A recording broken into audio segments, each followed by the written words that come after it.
तो यहाँ देखो क्या अजीब बात है, बाप का भी जन्मदिन जिसकी हम शिवरात्रि मनाने के लिए आज सारे यहाँ एकत्रित हुए हैं। वैसे तो शिवरात्रि 18 तारीख की है, पर सब जगह तो एक जगह नहीं मनाई जा सकती ना एक ही दिन में, तो इसीलिए हमारी तो शिवरात्रि को हो गया 20-22 दिन हो गए मनाते। कभी किसी के घर में झंडा लहराते हैं, कभी कहीं जा रहे हैं, कभी कहीं जा रहे हैं। तो आज 13 सेक्टर में किया है, 18 तारीख को फिर जो हमारा मेन सीडी कॉलोनी में है तो वहाँ पर झंडा लहराएंगे। और वहाँ पर इस बार एक और नवीनता है, शिवलिंग बनाया है बहुत बड़ा, तो उसको स्थापित करेंगे। फिर वो झांकी भी निकालेंगे, उसके ऊपर फूल फल भी चढ़ाएंगे है, उसके बाद झंडा भी लहराएंगे। तो वहाँ सवेरे 6 बजे से लेकर के प्रोग्राम शुरू हो जाएगा, परंतु अपना ये झंडा लहराने का प्रोग्राम यही 10 बजे का रहेगा। तो शिवरात्रि का दिन आप सबको बहुत बहुत मुबारक हो, मुबारक हो। आपको ये तो सब पता है दुनिया वाले शिवरात्रि कैसे मनाते हैं, इसमें नए कितने का मतलब रात को जागरण करते हैं और सारा दिन में एक संकल्प लेंगे कि हमने अन्न नहीं खाना। तो वैसे तो कभी कभी अन्न छोड़ दो तो शरीर के लिए बहुत अच्छा होता है, परंतु उस दिन खास क्यों संकल्प करना कि मैंने अन्न नहीं खाना। तो ये तो होगी दुनिया वालों की रस्म। तो इसमें एक वास्तविक रहस्य क्या था? वास्तविक रहस्य आपने देखा होगा, शिव के साथ एक रात्रि शब्द आता है, शिवरात्रि। जबकि किसी का जन्म होता है, श्री कृष्ण का जन्म रात को 12 बजे बताते हैं, परंतु जन्म अष्टमी बोलते हैं, जन्मदिन बोलते हैं, कभी श्री कृष्ण रात्रि नहीं बोलते। तो शिव के साथ ऐसी कौन सी बात थी जो शिवरात्रि कहा गया? फिर इनके माँ बाप भी नहीं दिखाते, इनको अजन्मा, अभोक्ता, अकर्ता बोला जाता है, शिव भोला भंडारी बोला जाता है। तो कहने का मतलब ये कौन सी ऐसी रात थी, ये समझने की बात है। ये जो 24 घंटे वाली दिन और रात है वो वाली रात्रि नहीं। जब कलयुग घोर अंधियारी रात होती है तब परम पिता परमात्मा का इस सृष्टि पर आगमन होता है। वो पिता परमात्मा जब इस धरती पर आते हैं, वो कौन सा समय होता है? कलयुग का अंत। जैसे कोई बुरा कर्म करता है ना, कहते तूने तो दिन को रात बना रखा है, यहाँ तो घोर कलयुग आया हुआ है। तो इससे ज्यादा अति क्या हो सकती है? माँ बाप के ऊपर, बहन भाई के ऊपर, किसी के ऊपर विश्वास नहीं है, बाप बेटी के ऊपर विश्वास नहीं है। जब ऐसी अति गिलानी होती है तो परमात्मा को इस धरती पे आना होता है। अब आपको जानकर खुशी होगी कि परमात्मा को 87 साल हो चुके हैं इस धरती पे आए हुए, और वो अपना काम पूरा करके जाने वाला है। कब तक वो बैठा रहेगा? तो जो आत्माएं आ रही हैं तो उनको अगर परमात्मा का ज्ञान मिलता है तो अपना जीवन बना सकते हैं। तो परमात्मा अपना कार्य कर रहा है। तो वास्तविक रहस्य शिवरात्रि का ये है कि वो रात्रि के समय कलयुग घोर अंधियारी रात में आते हैं। फिर आप देखेंगे जल चढ़ाते हैं। वो कौन सा जल होता है? थोड़ा सा तो दूध, बाकी सारा पानी पानी होता है। इसके लिए एक छोटी सी कहानी बताते हैं। एक राजा बोलता है कि मेरे राज्य में यहाँ सारे ही बड़े ईमानदार हैं, कोई भी ऐसा बंदा नहीं है जो ठीक ना हो। तो कहते हैं नहीं राजन, आपको गलत भ्रम है। कहते करके देख लो। तो राजा ने ऐलान किया कि एक तालाब में 4 बजे से पहले पहले सबने एक एक लोटा दूध का डालना है। तो एक बुजुर्ग बुढ़िया थी, कहने लगी सारे तो दूध डालेंगे, चल मैं एक लोटा पानी डाल देती हूँ। उसके एक संकल्प से सबने पानी डाला, एक ने दूध डाला। तो देखो संकल्पों की गति कितनी फास्ट फैलती है। तो अब जब परमात्मा आते हैं, सारी आत्माएं ऐसी हो जाती हैं जिनमें अवगुण होते हैं, बुराइयां होती हैं, वो आकर के उनको चेंज करता है।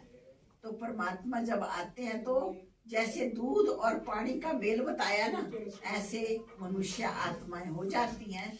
तो वो उनके ऊपर एक घड़ा रखते हैं, घड़े में एक छेद होता है जहां से टुपका टुपका पानी आता है। तो वो टुपका टुपका पानी, बूंद बूंद पानी, जब हम आत्माओं रूपी बुद्धि में ज्ञान का टुपका टुपका परमात्मा डालते हैं तो क्या हो जाता है, हमारी आत्मा का शुद्धिकरण हो जाता है। तो उसके बाद आप देखेंगे देवी देवताओं को क्या चढ़ाते हैं, सुंदर सुंदर गुलाब के फूल चढ़ाएंगे, गेंदे के फूल चढ़ाएंगे, और शिव के ऊपर क्या चढ़ाते हैं, अक के फूल चढ़ाते हैं, अक और धतूरा।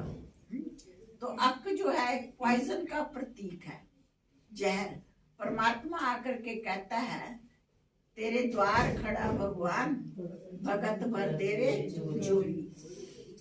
आपके सिर्फ मैं पैसे नहीं लेता हूँ, मैं दाता हूँ, देने वाला। मुझे धन दौलत की जरूरत नहीं है। मुझे क्या चाहिए, आप अपनी बुराइयों को दे दो, अपने विकारों को दे दो। कहते ना विष भरा पड़ा है, कई गुस्से में आता है ना, कहते हैं इसमें तो देख कितना जहर भरा हुआ है।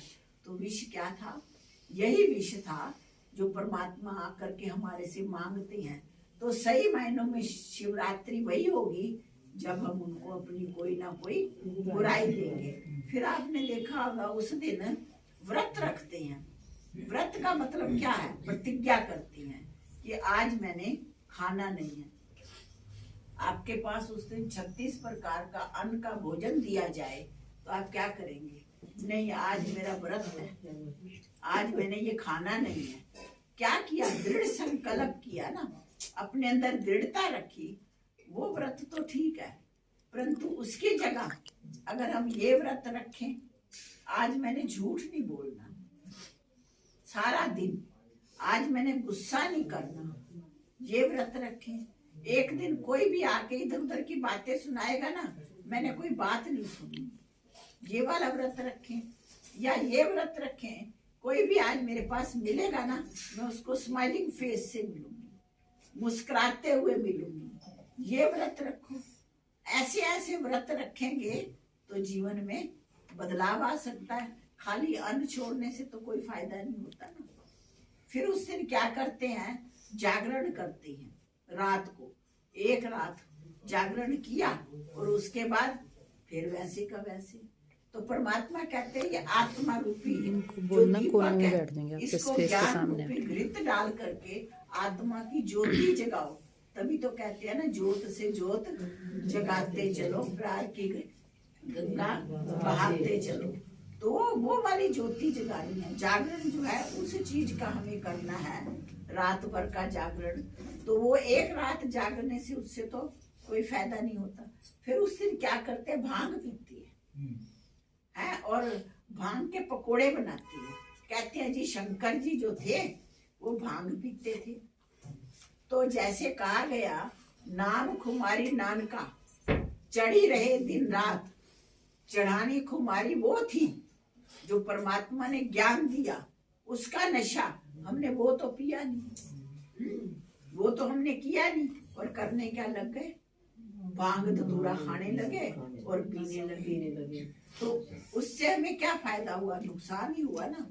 फिर जो फल में आप बेर चढ़ाते हैं, मेन शिव जी के ऊपर बेर चढ़ाती हैं, तो बेर का मतलब परमात्मा ने कहा था अपना वैर भाव दूर रखो, और हमने वैर भाव तो मिटाया नहीं। बेर चढ़ा के परमात्मा को कह रहे हैं खुश हो जाए। फिर कहते हैं, हम कहते हैं शिव और शंकर, दुनिया कहती है शिव और शंकर एक है, परंतु परमात्मा हमें बताते शिव अलग है, शंकर अलग है। शिव को आप देखेंगे एक लिंग के रूप में दिखाती है।